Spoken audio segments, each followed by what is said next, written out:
네, 안녕하세요. 행복한 재테크 진행의 박보경입니다. 100세를 살아가는 여러분의 행복한 노후를 위해서 오늘도 다양한 부동산 얘기로 가득 채웠습니다. 끝까지 저희와 함께 해주시고요.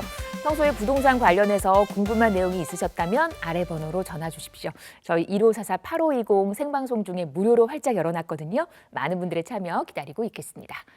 행복한 재테크 오늘 순서 시작하겠습니다. 함께 하실 전문가부터 만나보시죠.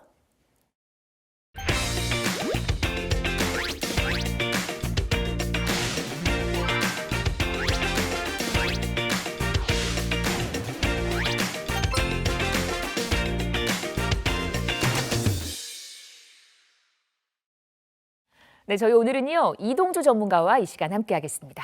어서 오십시오. 네, 안녕하세요. 반갑습니다. 네. 올 한해 부동산 시장은 조금 혼조세를 보이면서 다양한 방식과 유형으로 많은 움직임을 좀 보이지 않을까 싶습니다. 이럴 때일수록 여러분들은 조금 더 이런 부동산 정보에 관해서 좀 집중하실 필요가 있고 올바른 정보 또 신뢰성 있는 정보를 찾아가실 필요가 있는데요. 걱정하지 마십시오, 여러분. 저희 행복한 재테크가 여러분과 함께 하겠습니다. 네, 오늘도 올바른 정보, 푸짐한 정보 전해드리겠습니다. 자, 시장의 흐름 먼저 한번 분석을 해보도록 할게요. 오늘 기다리고 있는 첫 번째 이슈 확인을 하겠습니다. 정부가 안정적인 주택 공급을 위해서 주택 공급 추진 본부를 출범했다고 합니다. 워낙에 이제 공급이 부족하니까 네. 너무 반가운데요. 네, 반가운 소식이죠. 네. 특히나 수도권 135만 호 공급을 위해서 본격적으로 본부까지 지금 출범을 시켰다 이렇게 보시면 되는데 격상을 한 거죠. 사실은 기존에도 원래 있었던 하나의 부서를 이제 본부로 격상을 시킨 겁니다. 자, 이렇게 되면 이 본부가 도대체 뭐를 하는 곳이냐라고 보시게 되면은 그러니까 민간이나 공공에서 하는 그 공급 주체도 다 통합 관리를 할 것이고요. 예를 들면 택지 공급이 있을 것이고, 뭐 도시 개발이 있을 것이고, 또 정비 사업이 있을 것이란 말이죠. 이러한 것들을 더 총괄하는 완전히 컨트롤 타워 역할을 한다 이렇게 보시면 되겠고, 무엇보다도 이제 관심 갖게 되면은 이제 이런 부분들이죠. 그럼 이 주택 공급 본부에서 무엇을 어떻게 새로 발굴할 것이냐, 공급지를 어떻게 발굴할 것이냐, 이렇게 뭐 유휴기지 개발이라든가 노후 청사 복합 개발 이런 부분들, 또 정비 사업의 뭐 물량 관리라든가 특히 일기 신도시의 본격적인 정비를 지원한다라는 것이죠. 결국은 공급에 대한 기획을 해야 될 것이고요.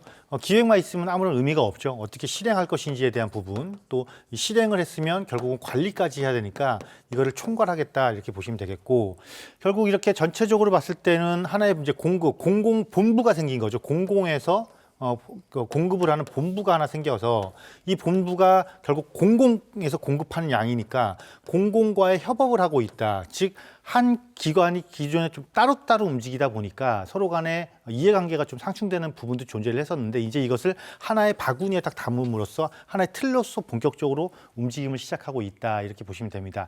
그렇지만 우리가 항상 이렇죠. 이러한 어떠한 그 새로운 기관이 출범하는 것도 중요하고 대책을 발표하는 것도 중요하고 어디에 공급하겠습니다라고 말을 하는 것도 굉장히 중요합니다. 하지만은 결국은 지금까지 우리가 항상 겪어왔던 것들은 이런 것들이 실제 이야기 나왔던 것과 실행되는 거에서는 굉장히 괴리가 좀 발생을 했던 건 사실이거든요, 그동안은요. 그래서 만약 이 본부가 본격적으로 추진을 해서 확실하게 시장에 정확하게 공급에 대한 꾸준한 공급이 이루어질 것이라는 신호를 확실하게 주려면 빠른 시일 내에 이런 것들이 공급량을 확보하는 모습을 보여준다라면 시장에는 굉장히 공급에 대한 불안을 해소할 수 있는 굉장히 긍정적 영향을 미칠 수 있다라고 보실 수가 있겠습니다. 네, 이렇게 공급 관련한 얘기를 전해드리고 있는데 다음 이슈도 비슷한 맥락입니다. 역시 공급 얘기.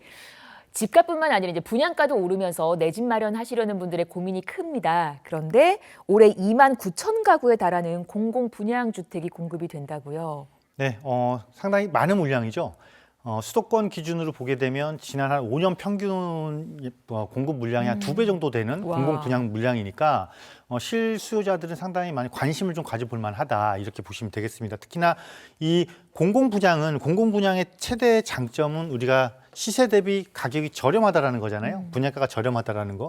보통 한 10에서 20% 정도 분양가 가격이 저렴하니까 당연히 큰 메리트로 작용할 수밖에 없다 이렇게 보시면 되겠고, 특히나 공공 분양 물량 중에서도 지금 화면에 보신 지역들을 한번 보시게 되면 정부에서 역점적으로 추진하고 있는 택지 개발 지구들이거든요. 이것은 뭐냐면 즉 공급 변화에 대한 불안정성이 조금 많이 없다, 그러니까 해소되는 부분이다라고 보시면 되겠어. 약간 좀 안정성을 갖고 있는 공급량이다라고 보시면 될 것 같고, 자 특히나 지역적으로 보시게 되면 최근 지난해 15 대책 때문에 규제 지역이 새로 많이 발생을 했는데 이번에 이제 공공 분양 물량을 보게 되면 그 규제 지역이 다 거의 다 대부분 벗어난 지역들이에요. 벗어난 지역, 특히나 이 동탄 같은 경우 만약 관심을 좀 가질만 하고 창릉 신도시 같은 경우도 그렇죠. 또 여기도 왕숙지구도 많이 관심을 가질 부분이기 때문에 이러한 지역들에서 공공 분양이 많이 나온다라는 것은 그만큼 수요자들이 조금 더 여유를 좀 가지게 될 수 있다라고 보시면 되겠습니다. 따라서 내 집 마련을 계획하고 있는 이 수요자들은 민간 대비해서 저렴한 분양가, 여기에 안정적인 공급 물량 확보, 따라서 또 청약제도 요즘 좀 약간 개편되고 있죠. 지속적으로 개편되고 있죠. 즉 청년이라든가 신혼부부 이렇게 젊은 층의 내 집 마련을 지원하기 위해서 청약제도들도 꾸준한 개편이 되고 있으니까 이러한 장점들을 잘 살려서 내가 어느 지역을 특정하지 말고 내가 조건이 된다라면 우선 내 집 마련이라는 목적을 확실하게 달성할 수 있는데 초점을 맞추시고 접근을 하시면 굉장히 좋은 기회가 되지 않을까 생각이 됩니다. 네. 내 집 마련 계획을 세우고 계시는 분들 관심 가져보면 좋으실 만한 정보 전해드렸습니다. 저희 방송에서 언급된 부동산 관련 설명은 전문가 개인의 의견입니다. 투자하실 때는 나의 성향 잘 파악하시고 투자에 대한 판단은 본인의 몫이라는 점 꼭 기억하시기를 바랍니다. 네, 행복한 재테크 생방송으로 함께하고 계십니다. 1544-8510 전화 주시면 제가 받겠습니다. 여러분의 부동산 관련 궁금증 해결해 드릴 거니까 많은 분들, 무료 전화거든요. 많은 분들의 참여 기다리고 있겠습니다. 첫 번째 전화부터 갈게요. 여보세요. 예, 안녕하세요. 안녕하세요. 반갑습니다. 네, 네네. 어떤 상담을 도와드릴까요? 예, 우선 현재 안양에 전세 거주 중이고요. 네. 생애 최초 주택 구입을 좀 준비하고 있는데, 네. 예, 대출하고 세금을 제외한 가용 예산이 한 9억에서 10억 정도 되고요. 네. 예, 이제 두 군데 중에 고민하는데 한 곳은 평촌 학원가에 있는 구축 아파트고요. 네. 그리고 다른 한 곳은 의왕시에 있는 대시양 신축 아파트 중입니다. 네. 그 두 개 중에 고민하고 있고, 평촌은 학군이 강점인 반면에 이제 신축 같은 그 의왕에 있는 대시양 아파트 같은 경우에는 인동선 전철이 새롭게 들어온다라고 하는데 29년 말에 네. 예, 이제 대시양으로 갔을 때는 향후 상승 여력이 충분한지 예, 그게 좀 궁금하고요. 그다음에 이제 또 비슷한 예산이라고 하면 서울 아파트나 재개발 예정 지역에 좀 선제적으로 진입하는 선택 중 어떤 게 나은지 좀 고민하고 있고, 그 실거주할 자산 가치를 함께 고려했을 때 어떤 방향이 좀 합리적일지 도움 좀 부탁드립니다. 와, 이렇게 질문을 스마트하게 쫙 말씀을 해주셨는데 알겠습니다. 같은 지역 안에서 구축이냐 신축이냐를 고민하고 계시고 이것도 아니라면 혹시 또 서울 쪽으로 재개발 쪽도 어떠냐라는 말씀까지 덧붙여 주셨습니다. 저희 지도 보면서 안양 일대 얘기 한번 나눠보도록 할게요. 이동주 전문가님 바로 바꿔드릴게요. 네, 감사합니다. 네, 안녕하세요. 예, 안녕하세요. 네, 반갑습니다. 네, 생애 최초 내 집 마련 계획하고 계시네요. 네네. 네, 축하드립니다. 예. 네, 서두르셔야겠어요. 그래야 될까요? 네, 서두르셔야 돼요. 자, 일단 첫 번째는 평촌의 구축이냐 아니면 의왕의 신축이냐네요. 그죠? 예, 이게 그렇습니다. 보니까 올해 입주 앞두고 있는 것 같아요. 대시양은 네, 맞습니다. 26년 말입니다. 네, 아까 보니까 이쪽 그 산단 쪽 바로 앞쪽에 있는 것 같은데, 그죠? 네네. 그러니까 그럼 결국은 구축 대 신축이 될 것 같아요.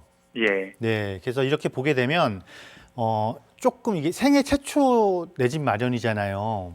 네네. 그러면 우리는 보통 두 가지를 생각을 할 수가 있어요.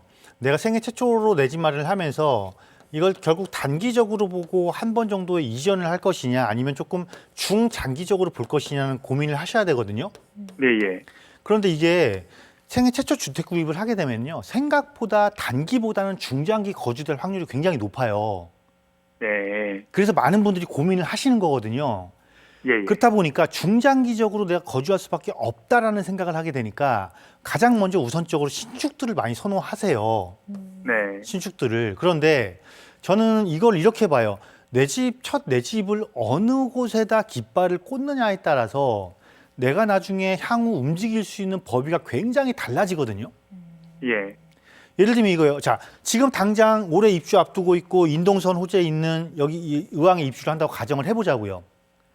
그러면 이 네네. 의왕에서 인동선이 개통된 이후에는 무슨 호재가 있죠? 사실상 인도선밖에 없습니다. 29년 만에. 그렇죠. 사실상 인동성밖에 없죠. 네. 그러면 가격 상승에 이제 제약을 받는다라는 거예요. 예를 들면 같은 의왕이어도 예를 들면 그 인덕원 쪽과 붙어 있는 쪽 있잖아요. 그죠? 네. 이쪽 의왕과 이 아래쪽에 있는 의왕은 조금 다르다라는 거예요. 입지적인 가치가. 예. 그래서 저는 물론 욕심은 나겠지만 저 같으면은 평촌의 구축을 선택할 것 같아요. 저 같으면. 왜냐하면 앞서도 우리 그 뭐 이슈에 잠깐 이야기가 나왔지만 공급본부의 본격적인 가동, 여기서 또 지금 요즘 이제 올해부터 본격적으로 일기 신도시 정비 사업에 대한 부분이 조금 더 활성화될 거예요. 예, 예. 그럼 이 평촌도 지금 신도시잖아요. 여기가 일기 신도시잖아요. 네, 맞습니다. 이게 작년 아마 작년 총괄 여기 그 안양시에서 노후 계획 도시에 대한 이 가이드라인 이미 나왔어요. 네네. 나와서 평촌 신도시 전체적으로 용적률을 330%까지 주거든요. 기본 용적률을. 네. 그러니까 조금 용적률 많이 상향시켜줬죠. 물론 평촌 신도시에 있는 구축 아파트들이 용적률이 뭐 190% 이상 아니면 200%가 살짝 넘어가는 수준이기 때문에 네. 기존의 제도만으로는 사실 재건축이 쉽지는 않았어요. 그렇지만 이제 용적률을 기본 용적률을 상한 용적률을 이렇게 올려줬고 상한 용적률을 올려주면서 여기다 법적 용적률까지 또 인센티브를 주게 되면 이거보다 조금 더 높은 용적률을 적용받아서 재건축이 네. 가능할 거란 말이에요. 네. 그럼 이 평촌이라는 도시가 갖고 있는 장점, 일단 기본 인프라가 확실하잖아요. 그죠? 네네. 여기다 학원가도 확실히 갖추고 있죠. 단지 네네. 하나의 단점은 구축이라는 거예요. 그죠? 근데 네. 이 구축이 신축으로 바뀌는 거를 본격적으로 스타트하는 게 올해가 될 텐데 그러면 예를 들면 내가 이 인동선이 개통하게 된 2029년이면 올해부터 3년이 지나가고 그때 되면 더 윤곽이 더 나타나고 선도지구도 지정되기 시작하고 할 거 아니에요. 그죠? 네네. 훨씬 탄력을 받고 가격이 지속적으로 우상향 곡선을 그리겠죠. 네. 여기다가 그래서 이 평촌 구축에서 대신에 어떤 곳을 봐야 되냐면 평촌에 단지들이 굉장히 많잖아요. 네네, 맞습니다. 여기를 총 19개 구역으로 나눴어요. 이 아파트 단지를요. 네네. 그래서 한 개 단지가 재건축이 되는 곳이 있고요. 네네. 2개 단지가 통합이에요. 아, 통합이 되는 곳이 있고 3개 단지가 통합이 되는 곳이 있어요. 네. 그런데 이건 특별법으로 인해서 어떤 혜택을 부여하는 거잖아요. 예. 혜택을 부여하기 위해서는 공공의 말을 조금 들으세요라는 의미가 좀 담겨 있거든요. 네. 통합으로 하는 곳들이 조금 더 효과가 좋고 속도가 좀 빠를 거예요. 네. 이런 단지들을 조금 보시면 되고 이거는 안양시에 들어가 보시면은 여기에 대한 정보가 그림까지 다 자세하게 나와 있어요. 아, 네네. 그러니까 그걸 한번 보시고 좀 판단을 해보시면 좋겠고요. 예. 이제 두 번째 문제는 여기서 그러면 첫 번째 이제 고민을 해결되셨다고 보고요. 네네. 신축보다는 평촌의 구축을 저는 추천드린다라는 거. 예. 그 다음에 이제 두 번째는 무슨 고민이셨냐면은 평촌이냐 서울이냐예요. 그죠? 네네. 평촌 대 서울. 이거는 고민의 이유가 별로 없다라고 생각을 해요. 저는 그냥 서울. 네. 예를 들면 서울이 아니면 서울과 붙어 있는 곳도 괜찮다라는 거예요. 어떤 의미냐면 평촌의 주택 가격이 오르려면 어디에 주택 가격이 오르든가요? 먼저 서울이 올라야 되겠죠? 그렇죠. 그게 가장 기본 베이스 출발이에요. 그러면 내가 가용 가능한 금액대에서 움직여야 되는 거잖아요. 네네. 그럼 한계점이 조금 존재한다라는 거잖아요. 지역적인 한계점이 조금 존재한다라는 거잖아요. 네, 그렇죠. 그럼 그 지역적 한계점을 조금 상쇄할 수 있는 특징을 갖고 있는 곳을 예를 들면 평촌에서 그냥 쭉 가까운 쪽으로 일단 올라가 볼게요. 그냥 간단하게. 네네. 간단하게 만약에 예를 든다면 물론 광명이 서울은 아니에요. 그죠? 네. 광명이 서울은 아니지만은 같은 평촌 대비 광명의 주택 가격이 높은 건 아시죠? 네네. 네. 그럼 광명에서도 지금 신축들이 입주를 앞두고 있는 이 기존의 그 뉴타운 지역들이 있단 말이에요. 예. 이런 지역들 지금 신축 입주 물량이 쏟아지기 때문에 가격이 떨어질 거예요. 네네. 당장 가격이 높게 형성 못 돼요. 물량이 좀 많아요. 여기가 한 번에 입주하는 시기가 겹쳐서. 네네. 예를 들면 11구역, 12구역 같은데요. 광명. 요런 데 새 아파트를 한번 검토해 보셔도 저는 괜찮을 것 같고요. 네. 만약에 거기를 접근하기 가격이 좀 힘이 붙인다 그러면 구축 중에 마찬가지로 평촌의 구축을 우리가 접근한 것처럼 네네. 광명의 마지막 남아있는 철산주공 12, 13단지를 아마 주목해 보시면 좋을 것 같아요. 네. 여기가 평촌보다 훨씬 더 좋은 선택지가 되실 것 같고 두 번째로는 아예 그럼 난 서울로 들어올게 그러면 서울에서는 사실 가용범위 금액대로 움직일 수 있는 많지는 않아요. 네네. 그런데 거기서 그러면 이제 뭘 봐야 되냐면 지역적인 특징을 조금 봐야 돼요. 그럼 거기서 그 광명에서 조금만 더 올라오면 목동 신시가지 단지가 있거든요. 예. 그 목동 신시가지 단지를 내가 타겟으로 못 삼을 거예요. 가격대가 좀 높다 보니까. 네. 그런데 이게 주목해 봐야 될 게요. 목동 신시간지 주변에는 다른 아파트 단지들이 굉장히 많거든요. 네. 이 아파트들이 아직 저평가되어 있는 곳들이 굉장히 많아요, 의외로. 네. 예를 들면 어디 있어? 양천구청이요. 양천구청 역세권에 해당되는 단지들 중에 같은 목동 지역 생활권이면서 목동 학군을 공유하고 있는 곳들이 있단 말이에요. 네네. 지금 혹시 화면 보고 계시면 제가 지금 화면 체크하는 곳들. 네네. 지금 보고 있습니다. 네, 요런 요런 곳들이 물론 입주한 지 뭐 한 15년, 20년 된 아파트들이 있긴 하지만 사실상 이 목동 신시가지가 재건축이 되면요. 이 사람들이 이주할 곳이 전혀 부족해요. 엄청 부족해요. 그럼 네. 이분들은 결국은 어디로 갈 거냐면 요 주변 지역 단지로 갈 수밖에 없고 왜냐하면 학군을 공유하기 때문에 네. 그리고 요 주변 지역 단지들도 용적률이 그렇게 높지가 않아요. 향후 재건축이 가능한 곳들이 몇 곳이 있단 말이에요. 네. 이런 곳들을 2차 지역으로 한번 선정해 보시면은 평촌 내에서만 검토하시는 것보다는 나중에 미래 가치 훨씬 높아질 것이라고 저는 보여지거든요. 네. 그래서 이렇게 한번 두 단계로 한번 선택을 해보시는 게 예. 내 집 마련 첫 내 집 마련 할 때 굉장히 좋은 선택지를 고를 수 있지 않을까 이렇게 좀 생각이 됩니다. 네. 알겠습니다. 교수님, 그럼 주신 그 답변 중에 아까 광명 쪽도 좀 추천하셨는데 거기 광명 쪽은 지금 새로운 개발 호재가 있을까요? 앞으로 몇 년 뒤에는? 광명에 지금 11, 12구역이 가장 큰 단지들로서 지금 입주를 앞두고 있을 것이고요. 네네. 다음으로 뭐 9구역부터 10구역부터 거의 또 공공 재개발까지 거기 과거에 뉴타운이었다가 해제된 곳들이 전부 다시 개발을 다시 진행을 해요. 네. 그러니까 완전히 옛날의 광명이 아니라요. 네네. 아파트 지역으로 완전히 바뀌는 거예요. 그 지역 일대가. 음. 그리고 만약에 아파트 그래도 나는 재개발 지역보다는 아파트 쪽으로 가겠다 그러면 철산동이 광명에서도 철산동 쪽이 좀 주택 가격이 높거든요. 네네. 네, 그래서 제가 철산동에서도 지금 그 저층 아파트 재건축에서 입주하는 곳들이요. 지금 가격대가 한 17억에서 20억 사이예요. 네. 그렇기 때문에 제가 마지막 남아있는 재건축 단지 12단지, 13단지도 눈여겨 보시는 게 좋겠다라고 말씀을 드렸던 거예요. 네, 알겠습니다. 네, 네. 예. 네. 여기서 마무리해드리고 또 참고하셔서 좋은 재테크 하시기를 응원하겠습니다. 서울 주변까지도 둘러봤어요. 1544-8520으로 함께합니다.